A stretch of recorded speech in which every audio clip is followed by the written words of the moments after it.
मेरा नाम उमर है और ये कहानी मेरी भाभी नदा की है, जो कि मुझसे उम्र में काफ़ी बड़ी है। मेरे भाई बाहर रहते थे और जब उनका वीज़ा आया तो वो भाभी को कलश छोड़कर बाहर चले गए। उन्होंने मुझे हदायत दी कि भाभी का ख्याल रखूं और मैंने उनकी बात मानी। पहले पहल तो मैं भाभी से नज़रें भी नहीं हटा पाया था। मुझे आज भी याद है जब भाई और भाभी की शादी की पहली रात दी। मैंने जैसे तैसे करके उस मौका को देखने की बहुत कोशिश की मगर नाकाम रहा। मैं हमेशा कोशिश करता रहता कि कहीं से भाभी को देख सकूं, मगर हर बार नाकाम हो जाता। मैं अपने दोस्त अली की मदद भी ले लेता था, जो मुझे नई नई कहानियां सुनाता था, क्योंकि उसकी भाभी उसके साथ बहुत ज्यादा उटीच थी। एक दिन अली ने मुझसे ऐसी बात कही कि मेरे कानों से धुआं निकलने लगा। मैंने अली से कहा, अल्ली तुम ऐसी बातें क्यों कर रहे हो? वो तुम्हारी भाभी है। तो अल्ली ने कहा, हाँ, वो मेरी भाभी है, लेकिन वो मेरी बहुत अच्छी दोस्त है। इस वक्त में बहुत अदास था जब भाभी मेरे कमरे में आई और कहने लगी, लगता है अल्ली तुम बहुत उदास हो। भाभी का चेहरा देखकर मैं जान गया था कि वो मेरी हालत समझ रही है। मेरी जहन में शरारत आ रही थी तो मैं कैसे पेशे रहता। मैंने भाभी को कहा कि हाँ मैं उदास हूँ, लेकिन आप मेरी उदासी खत्म नहीं कर सकते। जब भाभी बोली, ऐसा कैसे हंस सकता है, मैं हर काम कर सकती हूँ। मैंने भाभी को कहा, नहीं भाभी, वो काम तो बस मेरी गर्ल फ्रेंड कर सकती है, जिसे मैं बहुत ज्यादा मिस कर रहा हूँ। भाभी ने जैसे ही मेरी बात सुनी तो फ्रेंड मेरे पास सख्त कर बेड पे बैठ गई और फिर अपना हाथ वहां रख दिया। ये देखकर तो मैं साकत हो गया था। तभी मैंने हिम्मत की और मैंने भी फिर भाभी के साथ खुलना शुरू कर दिया था। मैं जैसे जैसे भाभी के साथ खुल रहा था, भाभी वैसे वैसे मुझे अपनी रसाई देने लगी थी और यों मैंने भाभी के साथ वो खुल खुल लिया था। जैसे ही ये बात सुनाई तो मैंने अल्ली से प्लीज़े कहा कि नहीं अल्ली, मैं तो अपनी भाभी के साथ ये सब करने का सोच भी नहीं सकता। जब अल्ली कहने लगा कि यार तुम्हारी हाथ तो हेरा लगा हुआ है और तुम्हारी पास इतना अच्छा वहां कहा है तुम, और भाभी अकेले उस घर में रहते हो, फिर तुम इस मौका का फायदा उठाते। क्यों नहीं तुम अपनी भाभी उसके साथ बनाकर रखा करो और उससे तुम्हें बहुत फायदा होगा। तुम्हारी भाभी तुम्हें बहुत कष्ट करेगी, क्योंकि उनका शौहर भी तो बाहर होता है ना। वो इस पे सुकूनी में कैसे रह सकती है? उन्हें भी तो सुकून चाहिए। तुम्हें उनका ख्याल रखना चाहिए। अल्ली की बातें सुनकर मैं गहरी सोच में पड़ गया था। अल्ली ने जैसे ही मुझे ये सब कहा था, उसी दिन से मैं भाभी को उस नज़र से देखने लगा था। वो भी वैसा मेरा बहुत ख्याल रखती थी। वो बहुत ज़्यादा मादरन थी, बहुत ज़्यादा खूबसूरत थी। उनके नीन नक्श उनकी खूबसूरती में इजाफा करते थे। बहुत प्रकृति और उनका फगर भी बहुत खूबसूरत था। उनकी धड़कन बहुत गोल मटोल सी थी। कोई भी देखे तो देखता है रह जाए। वैसे तो 23 साल की थी, लेकिन अपनी जवानी की वजह से वो बिल्कुल 25 साल की उम्र की लगती थी, क्योंकि उनकी अभी तक कोई औलाद नहीं थी और शादी के 1 महीने बाद ही भाई उन्हें ऐसे ही अधूरा छोड़कर चले गए, जबकि वही तो उनकी रंगियां मनाने के दिन थे। लेकिन भाई को उसकी कोई परवाह नहीं थी, क्योंकि भाई की जो बहुत मुश्किल से लगी थी और यहाँ भाभी अब आई रोज अदास रहती थी।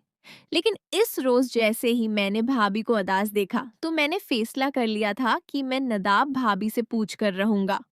वो मुझे मलक शेक देने आई तो मैंने जल्दी से मलिक शेक का गिलास अपने साइड पर रखा और फिर नदाब भाभी को बुलाया।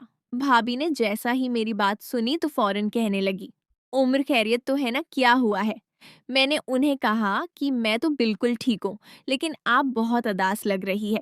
जब से भाई गए हैं आप तो अदासी हो गई हैं कि मैं आपकी अदासी खत्म कर सकता हूँ। मेरी बात सुनकर नदाब भाभी खामोश हो गई थी। फिर कुछ सोच के कहने लगी, उमर तुम बहुत छोटी हो, तुम इस अदासी को खत्म नहीं कर सकते। और यों वो भाभी बाहर चली गई थी, जबकि मैं हाथ पर हाथ धरे बैठ गया था। मैंने जल्दी से अल्ली से सारी बात डिस्कस की थी। जब अल्ली कहने लगा कि तुम ये छोड़, बस तुम किसी तरीके से मुझे नदाब भाभी से मिलवा दो। मैंने अल्ली की बात मान ली थी। इस रोज का आने पर भाभी ने अल्ली और हम दोनों का खूब एहतमाम किया था। अलिया अब भाभी के साथ बहुत ज्यादा बातें कर रहा था और हंसी खुशी से भाभी के करीब जा रहा था। ये देखकर तो मैं अल्ली की वो हैरत से देखने लगा था। इस दम तो क्योंकि इसमें दम तो था। वो तो ऐसे कर रहा था जैसे वो उसकी अपनी भाभी हो और यो नदाब भाभी बहुत ज्यादा खुश हो गई थी। बाद में अल्ली की तारीफ भी करने लगी और कहने लगी, अल्ली तो बहुत अच्छा लड़का है, वो तो काफी खुश मिजाज है।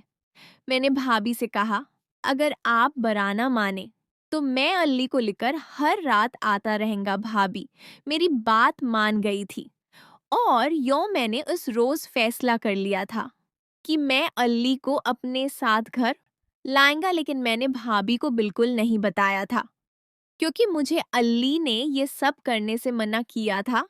न जाने वो सब क्यों चाहता था।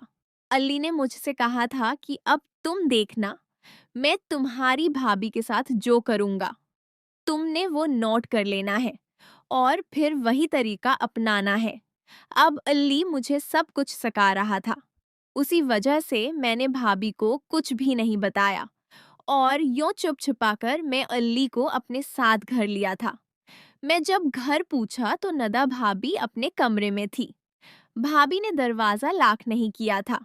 भाभी के जरा सा दरवाजा खोला रखा था ताकि ड्राइंग रूम से बाहर मौजूद में और अल्ली अंदर का मंजर देख सके।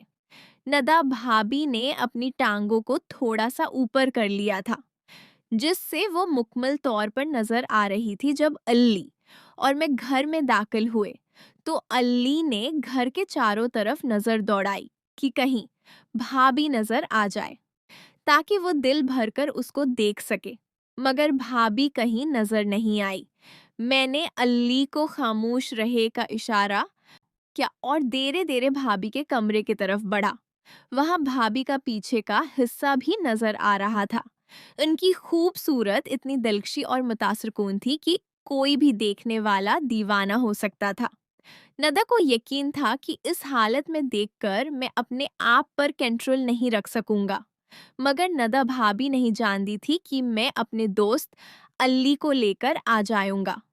अल्ली भी नदा भाभी के कमरे के दरवाजे पर पहुंच गया। मैंने बेड पर लेटी भाभी को देखा तो मेरा दिल तेज तेज भड़कने लगा। इतने में अली ने मुझे हटा दिया और अंदर का मंजर देखकर आंचल पड़ा। अली ने मेरा हाथ पकड़ा और मुझे खींचकर मेरे कमरे में ले किया। अली ने मुझसे कहा, यार जाओ भाभी खेल के लिए तैयार लेटी है। मैंने कहा, नहीं यार भाभी जाग जाएगी। अली ने कहा, जाग जाए, एक बार खुल जीत लो, फिर आहिस्ता आहिस्ता रास्ता बन जाएगा। मेरी और अल्ली की बेस काफी देर तक जारी रही, मगर मैं हिम्मत न कर सका। आखिर का तंग का आकर मैंने कहा, यार उल्ली तुम खुद जाके भाभी से ये काम कर लो, मैं बाद में कुछ कर लूंगा। अली ने दा के कमरे की तरफ बढ़ गया। मैं भी उसके पेशे पेशे ड्राइंग रूम में पहुंच गया। जब अल्ली कमरे में दाखिल हुआ तो मैं भी आहिस्ता आहिस्ता खुले दरवाजे पर पहुंच गया और छुपके से अंदर देखने लगा। अल्ली आहिस्ता आहिस्ता कदमों से चलता हुआ भाभी के पास पहुंच गया। अल्ली ने भाभी के बालों को प्रेम मोकर लिया और उनकी खुशबू में असूस करने लगा। नदा भाभी ने अल्ली के गरम सांसों को में असूस कर लिया, मगर वह सोती रही और खुद को बेन्यास्ता खाने की कोशिश कर देर रही। अल्ली को पूरी तरह देख रहा था और वह मुझे भी आंख से इशारा कर रहा था। शायद वो ये कह रहा था कि मैं भी अंदर आ जाऊं। मैं बहुत ज्यादा डर रहा था। मैंने आज से नफा में सिर हिलाया कि नहीं नहीं, मैं अंदर नहीं आ सकता। प्यारे दोस्तों, मैं उम्मीद करता हूँ आपको हमारी वीडियो पसंद आई होगी। अगर हमारी वीडियो पसंद आई है तो वीडियो को लाइक कर दें, चैनल को सब्सक्राइब कर दें। मिलते हैं अगली वीडियो में। वीडियो देखने के लिए बहुत शुक्रिया।